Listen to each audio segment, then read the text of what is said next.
자, 우리는 계속해서 그 오예배 시간마다 에베소서 말씀을 살펴보고 있거든요. 자, 우리가 이 땅에서 영육 간의 강건함 가운데 살아갈 수 있는 비결이 있습니다. 단순히 그냥 신체만 건강하다고 우리가 영육 간에 강건하게 살아갈 수 있는 건 아니거든요. 육신적으로는 우리가 건강하게 살아갈 수 있지만 영적으로도 건강하게 살아가기 위해서 필요한 것은 내가 누구인가라는 것을 분명히 아는 거죠.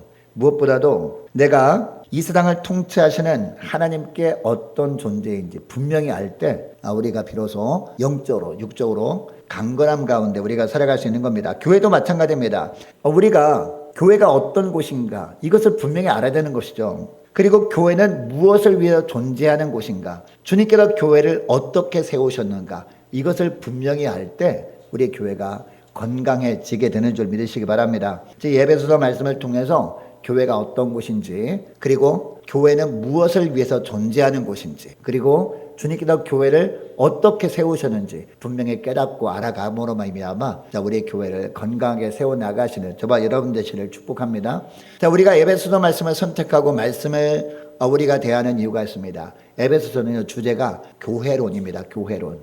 우리가 에베소서 우리가 1장 1절에서 쭉 살펴보겠습니다만은 마지막 절까지 쭉 보면 모든 게 다 교회에 대한 말씀이에요. 교회 계속 이 교회에 대한 말씀 나오거든요. 자, 그러면 교회는 어떤 공동체냐? 첫째로 믿음과 사랑의 공동체라는 겁니다. 두 가지, 믿음과 사랑의 공동체다라고 말씀하고 있어요. 자, 15절 16절 말씀 보시기 바랍니다. 15절 16절 말씀 보니까 이로 말미암아 주 예수 안에서 너희 무엇과 믿음과 모든 성도를 향한 무엇을? 사랑을 나도 듣고 내가 기도할 때 기억하며 너희로 말미암아 감사하기를 그치지 아니하고 라고 하고 있습니다. 여러분, 이 구절을 보면 바울이 로마 감옥에서 이 에베소서를 쓰지 않았습니까? 로마 감옥에 있을 때 에베소 교회에 대한 소식을 들었는데 어떤 소식을 들은 거예요? 그들이 바울이 에베소를 떠난 이후에도 계속해서 주님을 향한 믿음이 잃지 않았다라는 거죠. 뿐만 아니라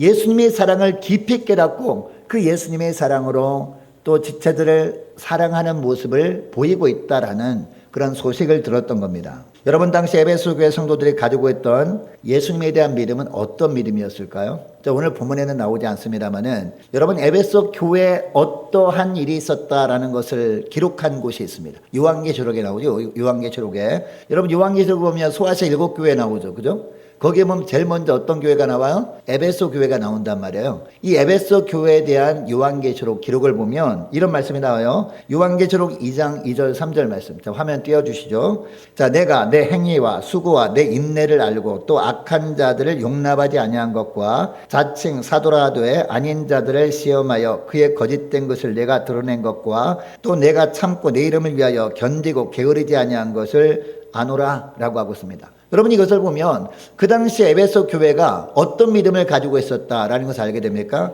인내하는 믿음이었다는 거죠. 여러분, 인내는 언제 하는 겁니까?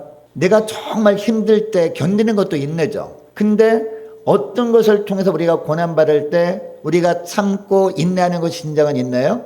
믿음으로 말미암아 핍박받을 때 우리가 끝까지 굴복하지 않냐고 믿음을 지켜내는 것, 이게 바로 인내죠. 바로 이런 인내가 바로 에베소 교회에 있었다는 거죠. 이것을 보시고 주님께서 이것이 믿음이다 라고 인정해 주셨던 거죠. 그리고 또한 뿐만 아니라 여러분, 에베소 교회는 어떤 믿음이 있었다? 영적인 분별력이 있는 믿음이 있었다라는 것이죠. 참교사와 거짓교사를 분별해서 이 악한 자를 용납하지 않은 거죠, 교회 안에. 그래서 교회의 진리를 잘 지켰던 교회가 바로 에베소 교회였다라고 하고 있습니다. 여러분, 오전 예배 때도 말씀드렸습니다만 그 당시에는요, 이 그리스 로마 신화가 한참 그쪽 지역의 유행이었단 말이에요. 뿐만 아니라 이 헬라 철학이 굉장히 유행했던 곳이기 때문에 그 당시에는 예수님이 이 땅에 계셨던 것은 믿었어요. 대부분의 사람들이. 그리고 예수님이 십자가에 죽으셨다는 것도 믿었단 말이에요. 그러나 예수님이 부활에 대해서는 것은 믿지 않았던 사람들이 많았던 겁니다. 자, 그런데 예수님의 부활을 어떻게 받아들이냐, 많은 사람들이 이것은 영적으로 해석하면 되지, 과학적으로 입증도 안 되는 것인데, 이런 사람들이 많았단 말이에요. 그런데 그런 사람들을 에베소 교인들이 용납했다 안 했다? 용납하지 않았다는 겁니다. 그거 잘못된 것이다 라고 하면서 딱 배척했다는 거죠. 그래서 교회의 진리의 순수성을 지켰다, 이것을 하나님의 믿음으로 보셨다라는 거죠. 이런 믿음이 있었던 교회였다라는 겁니다. 아무쪼록 저와 여러분도 이 에베소 교회 성도들처럼 바른 믿음을 소유하는 복된 종들 되시기를 축복합니다. 그리고 에베소 교회는 어떤 공동체였다? 사랑의 공동체였다라고 하고 있습니다. 여러분, 교회는요 사랑의 공동체여야 합니다. 왜냐? 하나님은 사랑이시기 때문에. 그럼 예수님도 사랑이시잖아요. 여러분, 예수님은 사랑이십니다. 할렐루야. 자, 그렇다면 교회는 예수님의 몸이잖아요. 교회는 예수님의 몸이죠. 교회의 머리가 예수님이죠. 그러면 교회도 당연히 사랑의 공동체가 돼야 되죠. 예수님이 사랑이시니까. 할렐루야. 그래서 에베소 교회는요 사랑에 풍성했던 교회였다라는 겁니다. 자, 그런데 요한계시록 2장 4절 5절 말씀을 보면 이런 말씀을 합니다. 주님이 에베소 교회를 향한 책망을 하는데 뭐라고 하느냐? 그러나 너를 책망할 것이나니 너의 무엇을 버렸느니라? 처음 사랑을 버렸대요. 처음에는 너무나 예수님의 사랑으로 충만한 교회였거든요. 예수님의 사랑을 뜨겁게 체험하다 보니까 그 예수님의 사랑으로 서로 사랑했던 교회였단 말이에요. 그런데 이 처음 사랑을 버렸다라고 책망을 받고 있어요. 자, 그리고 계속 보니까 그러므로 어디서 떨어졌는지를 생각하고 회개하여 처음 무엇을 가지라? 행위를 가지라. 여러분, 처음 행위가 뭐예요? 처음 사랑. 회복하라 라는 거죠. 만일 그리하지 아니하고 회개하지 아니하면 내가 내게 가서 무엇을? 내 촛대를 어떻게 한다? 그 자리에서 옮기리라 라는 무서운 말씀을 하고 있습니다. 여러분, 에베소 교회는 믿음도 좋고 그리고 사랑도 풍성하여서 바울이 이 소식을 듣고 너무나 기뻐해서 감사했던 그런 교회였습니다. 그런데 이 요한계시록에는 왜 이처럼 처음 사랑을 버렸다라고 하고 있는 걸까요? 시간적인 차이가 있는 거예요. 자, 그러니까 이 에베소 교회 편지를 이 사도 바울이 썼을 때는요 AD 62년경이었거든요. 62년경에 썼단 말이에요. 자, 그런데 요한계시록을 사도 요한이 쓴 때는요 주후 95년경이었습니다. 몇 년 차이가 있어요? 30년 정도 차이가 있죠. 30년이 흐르면서 에베소 교회가 변질돼 버린 거예요. 바울이 굉장히 칭찬했던 믿음도 희미해져 버렸고, 믿음이 희미해져 버리다 보니까 무엇도 사라져 버려요? 바로 사랑도 점점 사라져 버린 거예요. 예수님이 자신들을 위해서 십자가 죽으시고 부활하셨다는 것에 대해 그런 믿음이 있다 보니까 그 주님의 사랑을 뜨겁게 체험하다 보니까 그 주님의 사랑으로 서로 사랑하던 교회였는데 그 사랑이 점점 식어져 버린 거예요. 그래서 사도 요한을 통해서 하나님이 책망하셨는데 뭐라고 책망해요? 처음 사랑을 버렸다라고 책망을 받았다라는 거죠. 여러분, 그렇게 하다 보니까 결국 여러분이 에베소 교회가 어떻게 됐을까요? 촛대가 옮겨지고 말입니다. 자, 오늘날 성지순례 가보면요, 에베소 지역 가보면요, 아무리 쳐다봐도 에베소 교회였다고 추정되는 곳을 발견할 수가 없거든요. 왜 그랬을까요? 촛대를 옮겨버리니까 그렇게 되더라고요. 물론 에베소 지역 전체도 돌멩이들밖에 없지만 이렇게 건물 비슷하게 지어졌던 곳으로 추정되는 곳들은 있어요. 그런데 흔적들은 없지만 이처럼 교회는 찾아볼 수가 없더라고요. 그래서 물어봤거든요, 가이드한테. 아니, 여기 에베소 교회 방문했는데 아니 교회는 안 나오고 이렇게 일반 도서관하고 그리고 일반적인 건물들 잔내만 이렇게 보이는 이유가 뭘까요? 라고 했더니 이 얘기를 하더라고요. 왜 그럴게요? 라고 가이드가 물어봤더니 촛대를 옮겨서 그런가요? 딩동댕 그런 거예요. 촛대를 옮겨버리니까 흔적도 안 남더라고요. 여러분, 그러니까 교회는 뭐가 있어야 돼요? 믿음이 있어요. 믿음. 주님을 향한 뜨거운 믿음 변하면 안 됩니다, 여러분. 할렐루야. 주님을 향한 믿음이 있다면 뭐가 있어야 돼요? 사랑이 있어야 되는 것이죠. 단지 그냥 예수님의 사랑입니다라고 고백만 하는 것이 아니라 나만 예수님을 사랑하면 되지 뭐라고 하는 것이 아니라 우리가 예수님을 뜨겁게 사랑한다면 그 증거가 있어야 될 거 아니에요. 그 열매가. 여러분, 예수님을 사랑합니다라고 하면 주님이 뭐라고 하십니까? 그럼 열매를 보자. 삶의 열매를 보자 라고 하신단 말이에요. 그 삶의 열매가 뭐라고요? 서로 사랑하는 겁니다. 여러분, 이것이 두 바퀴입니다. 두 바퀴. 교회가 건강하게 되기 위한 두 바퀴가 뭐다? 믿음과 사랑인 줄 믿으시기 바랍니다. 교회는 믿음만 있으면 되지 사랑이 뭐가 필요했어라고 하면 한 바퀴로만 굴러갈까요, 여러분? 한 바퀴 굴러가요? 안 굴러가죠. 물론 바퀴만 있으면 그 굴렁쇠도 굴리는데 굴러가긴 하겠죠. 그런데 여러분, 이제 마차에 바퀴가 두 바퀴가 있어야 굴러갈 거 아닙니까? 한 바퀴 있으면 안 굴러가잖아요. 두 바퀴가 있어야 마차가 앞으로 갈 거 아니겠습니까? 교회라는 마차가. 할렐루야. 믿음과 사랑이 공존해야 바로 건강한 교회로 앞으로 나갈 수 있다는 거죠. 우리 신앙도 마찬가지입니다. 우리 신앙도 믿음만 있어도 되고 사랑만 있어도 되는 것이 아닙니다. 믿음과 사랑이 공존해야 되는 줄 믿으시기 바랍니다. 어떤 사람은요, 그냥 나는 이웃사랑 실천한다라고 하면서 주님을 향한 믿음은 없어요. 교회는 다니지 않아요. 그것도 잘못된 거죠. 믿음이 아니죠. 신앙생활이 아니죠. 그죠? 믿음과 사랑이 공존해야 되는 줄 믿으시기 바랍니다. 여러분 주님에 대한 믿음이 있습니까? 그러면 당연히 사랑이라는 열매를 맺으면 살아갈 수 있기를 축복합니다. 그렇게 됨으로 말미암아 주님께서 촛대를 옮기리라 라고 하시는 말씀이 저와 여러분의 삶 가운데는 임하지 않는 저와 여러분 되시기를 주의 이름으로 축복합니다. 자, 그리고 교회는 또 어떤 교회냐? 기도하는 집이라는 거예요. 여러분, 교회는 기도하는 집이라고 가장 먼저 누가 말씀하셨어요? 예수님이 말씀하셨잖아요. 아버지 집은 기도하는 집이라 일컬었느니라 라고 말씀하시죠? 할렐루야. 여러분, 교회는 기도하는 집입니다. 그래서 17절부터 19절까지 말씀 보면 바울이 기도를 합니다. 누구를 위해서? 에베소 교회를 위해서. 기도하는데 어떤 기도를 하는 기도의 집이냐? 자, 17절부터 19절까지 말씀 보니까 먼저 17절 말씀 보시기 바랍니다. 어떻게 기도하고 있는지 우리 주 예수 그리스도의 하나님 영광의 아버지께서 그 다음에 뭐가 나와요? 지혜와 계시의 영을 너에게 주사 하나님을 알게 하시고 라고 합니다. 여러분 여기에 지혜와 계시의 영이라고 나오는데 영은 뭘까요? 영은 성령을 의미하는 거겠죠. 자, 지혜와 계시의 영을 주사라고 하는 것은 어떻게 기도하라는 겁니까? 바로 성령 하나님께서 지혜를 허락해 주시도록 기도하라는 거죠. 그리고 성령 하나님께서 계시를 깨달아 알 수 있도록 기도하라는 겁니다. 여러분, 교회가 교회되기 위해서는요, 지혜가 필요합니다. 하늘의 지혜가. 그리고 또 뭐가 필요해요? 말씀을 들을 때마다 하나님의 주시는 계시를 깨닫게 하시는 은혜가 필요하다는 거죠. 이것을 누가 주신다? 성령이 주신다는 거죠. 이것을 위해서 기도하는 곳이 바로 교회다라는 겁니다. 자, 그리고 18절 말씀 보니까 또 어떻게 기도하냐. 자, 18절 말씀 보시기 바랍니다. 너희의 마음의 눈을 밝히사 그의 부르심의 소망이 무엇이며 성도 안에서 기업의 영광의 풍성함이 무엇이며 라고 합니다. 여러분 여기에 너희의 마음의 눈을 밝히사 라고 하고 있는데요. 이 마음의 눈, 어떤 눈을 말할까요? 이것을 다른 말로 하면 영안을 말합니다. 여러분 우리는 육신의 눈을 뜨고 바라보고 있죠. 근데 영적으로 눈 뜨지 않게 되면요, 우리가 하나님이 나에게 어떤 사명을 주셨는가 깨닫지 못해요. 그죠? 각자에게 하나님께서 사명을 다 주셨거든요. 달란트도 다 주셨단 말이에요. 그래서 어떤 친구한테 물어봤어요. 너 장래에 뭐 되고 싶어? 그러니까 잘 모르겠대요. 하나님이 너에게 어떤 달란트 주신 것 같아?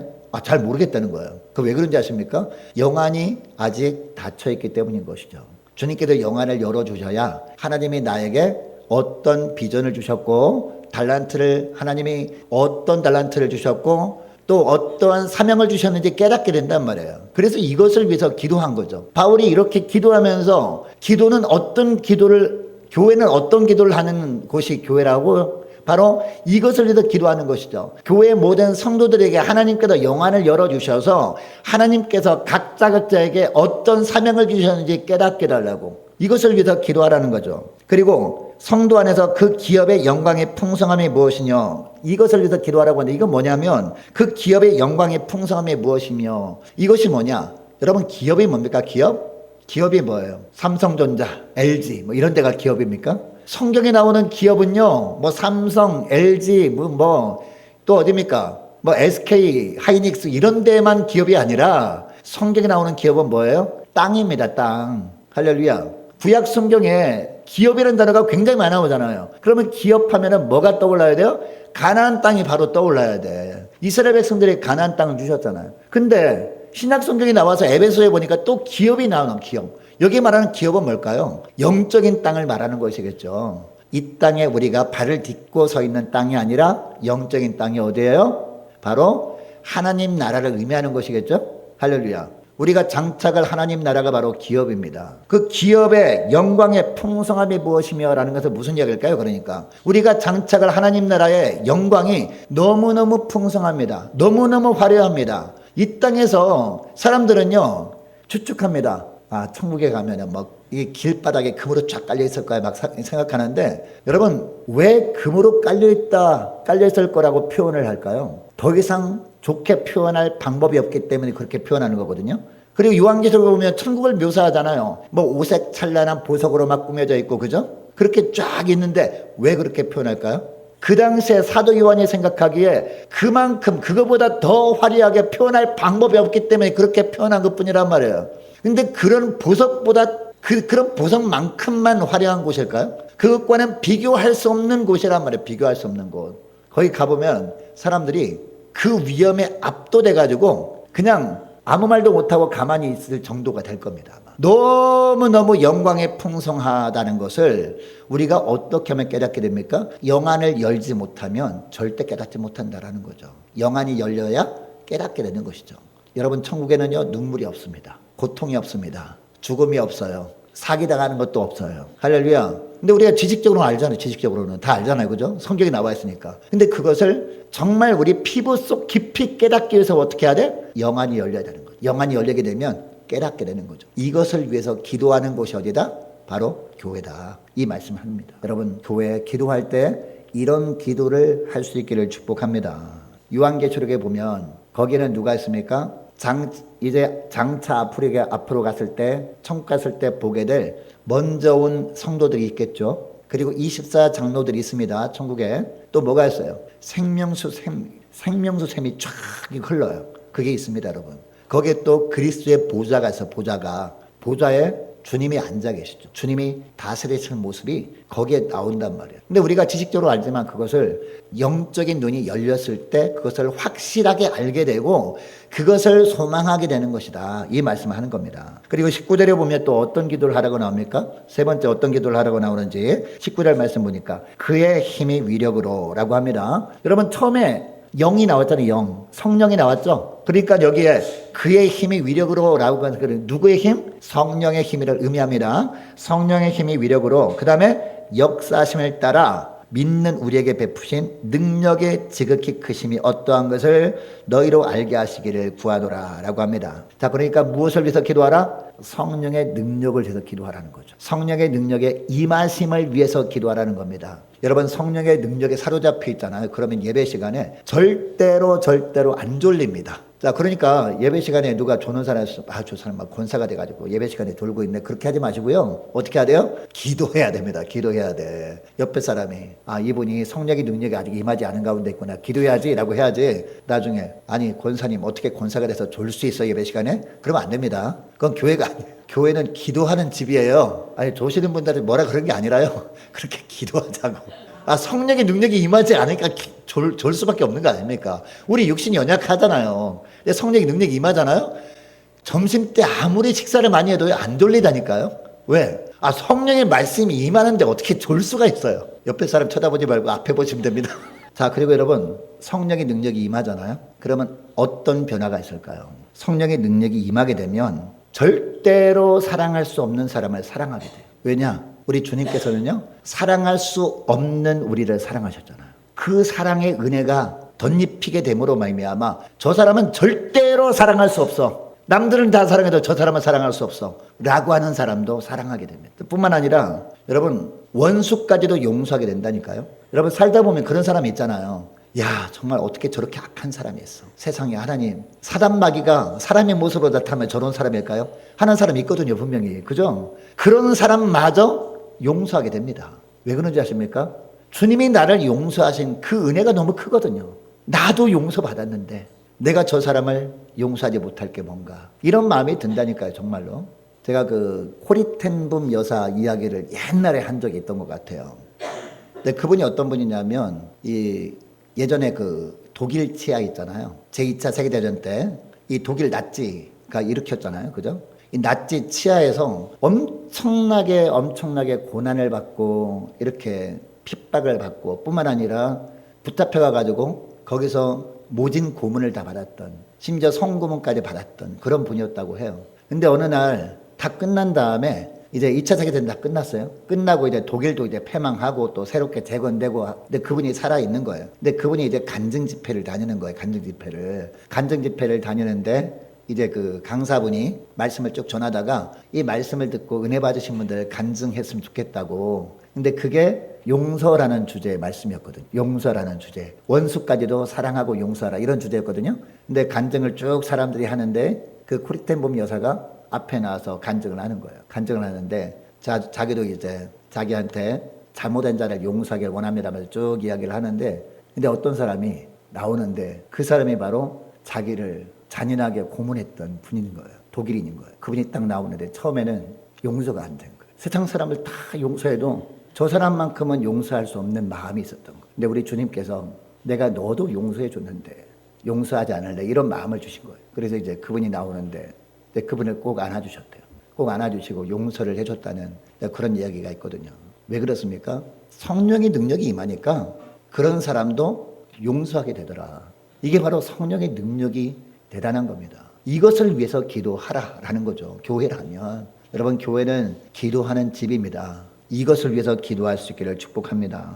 여러분, 기도에는 능력이 있죠. 능력이 있는데 오늘 본문에 나오는 이 기도 제목, 세 가지 기도 제목을 가지고 기도할 때 주님께서 기도를 가장 기쁘게 여기시고 그 능력을 보여주신 줄 믿으시기 바랍니다. 그래서 우리 교회가 오전 예배 드리기 전에 기도 제목을 쫙 나눠주는 이유가 뭔지 아십니까? 이렇게 기도하자는 거, 이것을 위해서 이것을 위해서 기도할 때 주님께서 그런 기도를 가장 기뻐하시고 응답하시거든요. 여러분, 기도하고 예배 드리는 사람과 기도하지 않고 예배 드리는 사람 차이가 뭔지 아세요? 이렇게 기도하고 예배 드리면요, 어떤 말씀이라도 은혜가 돼요. 근데 기도하지 않고 이제 말씀을 듣잖아요. 그러면은 내 기준을 가지고 재단하게 돼요. 예배를 재단하게 돼요. 오늘 예배가 별로 은혜도 안 되고 별로네. 그냥 졸리기만 하고 그러네. 근데 기도하고 예배를 드리잖아. 그러면은 오늘 너무 은혜 받았다고. 여러분, 예배 자체가 은혜입니다. 은혜 받고 안 받고는요, 우리 기준으로 판단하는 것이지 주님께서는 예배라는 은혜를 우리에게 주시니까 우리가 그냥 받으면 되는 겁니다. 여러분, 이것을 위해서 기도할 수 있는 저와 여러분 되시기를 축복합니다. 자, 그리고 셋째로 교회는 어떤 곳이냐? 교회 머리 대신 예수로 충만해야 되는 곳이 교회다라고 하고 있습니다. 자, 20절 말씀부터 보니까 주님께서 교회를 세우시기 위해서 어떻게 하셨는지 잘 나오거든요. 자, 20절 말씀, 20절, 21절, 22절 말씀 좀 보겠습니다. 20절 말씀부터 보니까 그의 능력이 그리스도 안에서 역사하사 죽은 자를 가운데서 어떻게 해요? 다시 살리시고 하늘에서 자기 오른편에 앉히사. 여러분, 우리 예수님이 부활하신 가장 중요한 목적이 뭔지 아십니까? 교회를 세우시려고 부활하신 거예요. 그리고 그리스도 하늘에서 자기의 오른편에 앉히사. 우리 주님께서 교회를 세우시려고 하늘보좌에 앉으신 겁니다. 자, 쭉 보세요. 그 이유를 알게 되는데요. 21절 말씀 보니까 모든 통치와 권세와 능력과 주권과 이 세상뿐 아니라 오는 세상을 일컫는 모든 이름 위에 뛰어나게 하시고, 이렇게 하신 것도 교회를 세우기 위해서 이렇게 하셨다는 것이죠. 22절 말씀도 보니까 또 만물을 그의 발 아래 복종하게 하시고 그를 만물 위에 교회의 머리로 삼으셨느니라. 교회의 머리로 삼으셨다라고 하는 겁니다. 이걸 보면 교회를 세우시려고 이렇게 하셨다라는 것을 보게 됩니다. 여러분, 그러니까 하나님은 교회를 이 땅에 세우시기 위해서 5가지 과잉을 밟으셨는데, 첫째 뭐 하셨다? 교회를 세우기 위해서 그리스도를 부활시키셨다는 거죠. 그리고 둘째로는 하늘에 올리사 하나님 보좌 우편에 앉으셨다는 거죠. 그리고 세 번째는 모든 이름 위에 뛰어나게 하셨다. 누구를 위해서? 교회를 위해서. 그리고 넷째는 만물을 그 발 아래 복종케 하십니다. 이 만물 중에는 뭐가 있어요? 우리를 포함한 이 땅의 모든 것들이 다 포함됩니다. 심지어는요, 교회를 괴롭히는 이 사단 마귀 세력들까지 포함되는 겁니다. 그리고 마지막으로는 마침내 만물 위에 교회를 세우시고 예수 그리스도가 머리가 되셨다, 이 말씀을 하는 거죠. 여러분, 그러니까 교회는요, 세상 안에 있잖아요. 세상 안에 있긴 하지만 세상 위에 있는 존재가 바로 교회인 줄 믿으시기 바랍니다. 여러분, 노아 홍수 당시 방주가 있잖아요. 노아의 방주. 노아의 방주가 홍수가 났을 때 물 아래에 있었습니까? 물 위에 있었습니까? 물 아래에 있으면 꼬르륵 가라앉은 겁니까? 물 위에 있으니까 떠다닌 거 아니겠습니까? 이 홍수, 노아의 홍수는요, 세상을 말하거든요. 세상 위에 있는 존재가 바로 교회인 줄 믿으시기 바랍니다. 왜냐하면 노아의 방주가 교회거든요. 교회 안에 있기 때문에 여러분이 구원의 은혜를 입고 사는 겁니다. 여러분, 만약에 노아의 자식들이 방주를 안 탔어. 그럼 어떻게 됐을까요?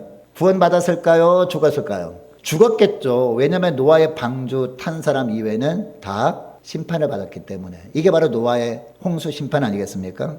여러분, 주님은 죽어가는 영혼들을 구원하기 위해서 교회의 머리요, 그리고 또 선장도 되어주시는 겁니다. 여러분, 교회는 구원의 방주입니다. 구원의 방주에 선장이 있어야 될 거 아니에요, 그죠? 그 선장은 사람이 아니죠? 노아의 방주대로 생각해 보세요. 노아의 방주니까, 노아의 방주니까, 노아에 속한 방주니까 노아가 선장 아닐까? 틀렸습니다. 노아의 방주의 선장은 누구예요?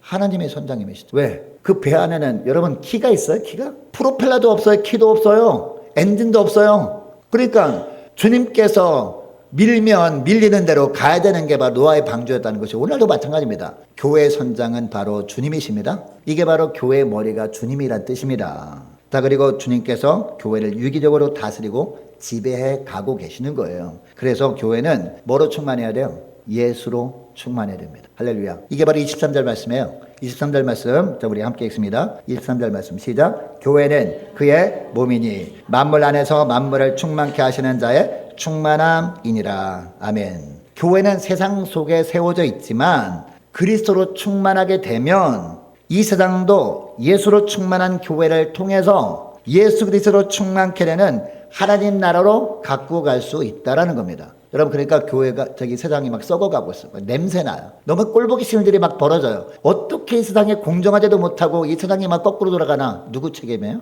이 세상 책임입니까? 정치인들 책임이에요? 사람들이 정치인들 책임 아니고 저 사람이 똑바로 하면 안 될까? 땡, 틀렸습니다. 성경에 정답이 다 있어요. 성경의 정답이. 누구 책임이에요? 교회 책임입니다. 교회 책임. 교회가 예수로 충만하지 않았기 때문에 그러는 거예요. 교회 책임이라는 것은 누구 책임이라는 거예요?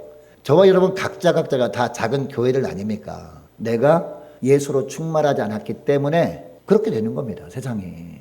여러분 예레미야 1장 보니까요, 너무 무시무시한 말씀이 나오더라고요. 예레미야 1장 보면 하나님께서 예레미야를 통해서 남유다의 종말이 어떻게 될 것인지 예언하는 장면이 나와요. 거기에 보면 끓는 가마 환상이 나옵니다. 끓는 가마 환상이 나오는데, 끓는 가마 어떤 환상이냐? 끓는 가마가 있는데 이 가마가 기울어졌어.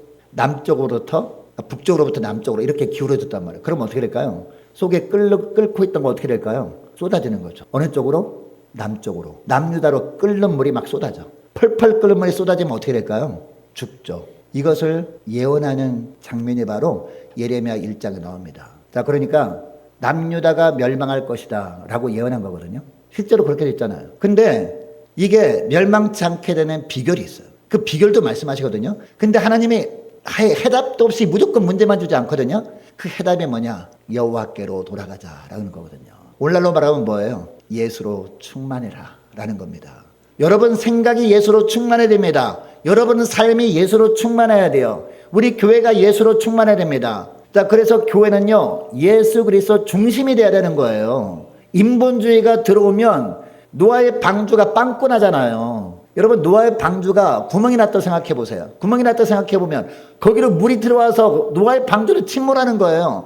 그래서 노아가 120년 동안 뭐 한 지 아세요? 역청을 바른 거예요. 역청을. 구멍 난 데 없도록 계속 역청을 바른 거란 말이에요. 그래서 우리가 어떻게 해야 돼요? 우리가 다시 교회가 예수로 충만해야 되는 줄 믿습니다. 저와 여러분의 삶에 예수로 충만케 되어야 예수로 충만한 저와 여러분의 삶을 통해서 예수로 충만한 우리 교회를 통해서 세상이 바뀌게 되는 거예요. 우리는 가만히 있고 그냥 하나님 이 나라를 살려달라고 간절히 기도하도 이 나라 사라지는 게 아니라 우리가 예수로 충만할 때 주님의 역사로 이 나라가 사라지게 되는 거란 말이에요. 여러분 남유다 멸망할 때 남유다 거기 선지자도 있었을 거 아닙니까? 그죠?